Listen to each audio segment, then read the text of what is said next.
déjenme echarles a perder el cafecito, el atolito. Perdónenme ustedes por hacerlos, a usted que nos está viendo y escuchando, escupir el huevito con frijol que se está aventando esta mañana de jueves, que rápido se está yendo la semana. Ya tenemos el discurso con traducción y ahí va con todo el sarcasmo del mundo, porque en algunos momentos sonó a Peña Nieto, Lili Telles en Estados Unidos, fue a seguir vendiendo la idea de que en México necesitamos la intervención de Estados Unidos para salvarnos. Y bueno, la senadora no estuvo ayer para gritar. Con razón el desmadre fue en la Cámara de Diputados ayer y no en el Senado.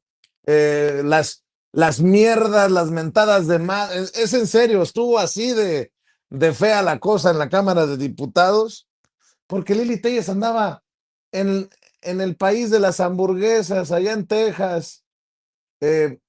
Maestros, vamos a aprender entre inglés y de política de Lili Telles, para que se enojen temprano, Jaime, Paco, écheles ese. Thank you. Thank you.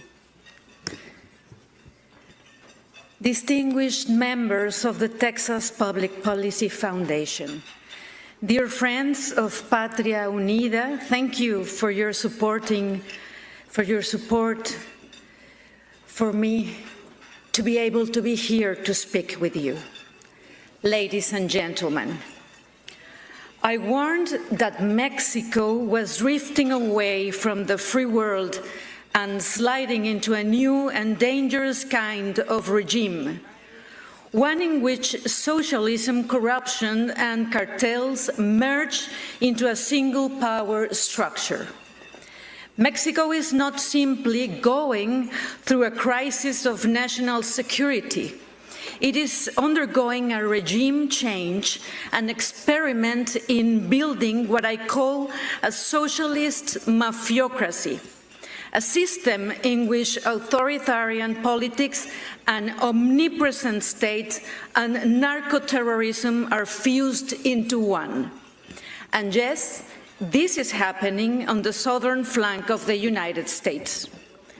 Let me start from a shared reality. The fentanyl epidemic in this country is not just a statistic for us. The same structures that flood American streets with drugs are the ones that turn Mexican towns into war zones. The chain is one and the same. Armed terrorist groups, corrupt politicians and officials, transnational networks, and finally, devastated families on both sides of the border. One of the clearest examples of this hemispheric threat is the Jalisco New Generation Cartel, led until recently by Nemesio Ceguera Cervantes, known as El Mencho. This organization evolved from a drug trafficking group into a multinational enterprise of terror and a parallel authority in Mexico.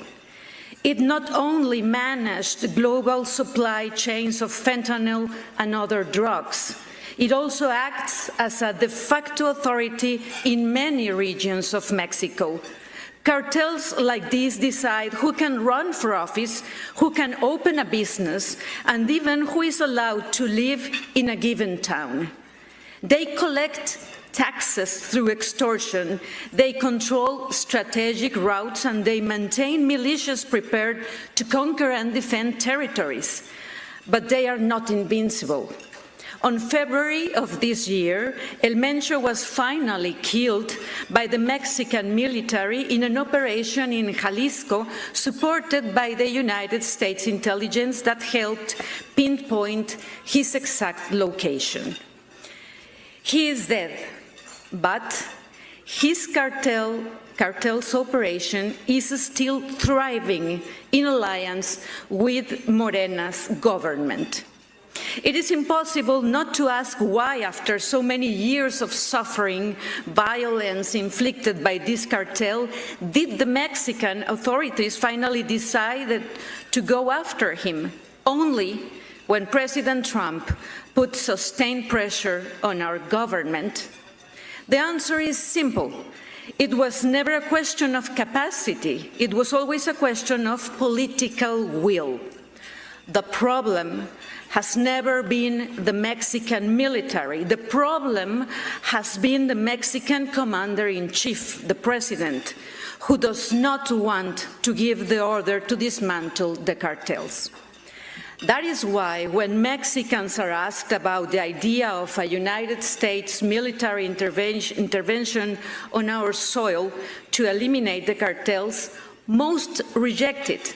But at the same time, an overwhelming majority support close, robust cooperation between our countries to defeat this common enemy. A ver, We hasta aquí Mexicans are hasta patriots. aquí We want to fight and win. con mucho respeto voy a decir, políticamente hablando, si en español es insoportable, en inglés es... Mi querido Jaime, mi querido Paco, si esto no es solicitar o reconocer la necesidad de una intervención militar en México, ¿qué hijos de la chingada acabamos de escuchar? Hoy ando muy enojado, no sé qué me pasa, pero ando mecha corta. Dice Lili Telles, besando, perdón, tirándole la alfombra roja a Donald Trump, que la eliminación del Mencho fue porque se enojó Trump y porque lo ordenó Trump. ¿Qué es esto, pues? Muchos dicen, no la pongas, claro que la tenemos que poner. Pues sí, parece más una legisladora republicana que una legisladora mexicana.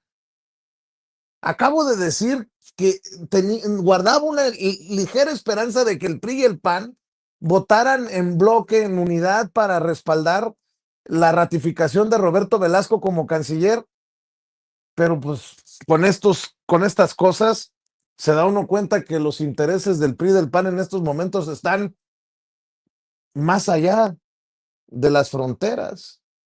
Y luego Lili Telles, esto está pasando en la frontera, ¿eh? Asústense, cabrones. Bueno, de eso, de la traición de Israel, al cese al fuego, de lo que tú quieras, mi querido Jaime, te abrazo. Gracias. Muy buenos días, queridos amigos. Bueno, déjenme empezar. Va a ser corto el tiempo que le dedique a esta mujer. Gracias. Qué vergüenza, qué vergüenza. Da pena ajena escuchar a Lili Telles en su condición de senadora de la República Mexicana. Me da vergüenza. Yo creo que con esta intervención en Texas ante uno de los movimientos ultraconservadores, Lili Telles confirma que nunca, nunca desaprovecha la oportunidad para autodenigrarse a sí misma. Es increíble, ¿no? Y escuchándola, me acordé del papel que jugaron, del abyecto papel que jugaron sobre todo mujeres colaboracionistas durante la Segunda Guerra Mundial, cuando algunas mujeres por unas monedas, por un trozo de carne, por una barra de chocolate, colaboraban con el ejército alemán, con el ejército nazi, para denunciar, para delatar a sus connacionales. Ese colaboracionismo de aquel entonces se replica hoy en México. Es una forma de prostituirse, de entregarse a la suerte y a los designios del enemigo. Esto es un acto de traición. Yo no tengo duda, esto es un acto de traición. Traición a la patria. Traición a la patria. Y otra cosa, porque ayer presentaste el video en el que ella se estaba esmerando en pulir su discurso que iba a dictar, Y ella decía ya de antemano, decía, esto no es ir en contra de México, esto no es ir a hablar en contra de México, pero ¿qué es lo que acabamos de ver? Eso es una alta traición, ¿no? Y luego tiene dificultades o intenta hacerle el caldo gordo a Donald Trump, un poco diciendo que si el gobierno de México, el ejército mexicano, aceptó entregar o ejecutar al Mencho, fue porque Donald Trump así lo decidió. Y esto es atenta, por eso es un acto de alta tensión, atenta contra la credibilidad de una de las instituciones que goza en México del más elevado índice de aceptación. Me refiero al ejército mexicano. Un ejército que ha entregado grandes cantidades de cuota de sangre, de vidas de sus efectivos en esta lucha sin cuartel contra los cárteles de la droga. Se dan cuenta de la inconsciencia, se dan cuenta de la desvergüenza de esta mujer entregada a los intereses de Estados Unidos, de Ricardo Salinas Pliego, entregada a los intereses de los enemigos de México. Yo creo que este tema merece un análisis aparte, porque yo creo que sí se constituye aquí un delito de alta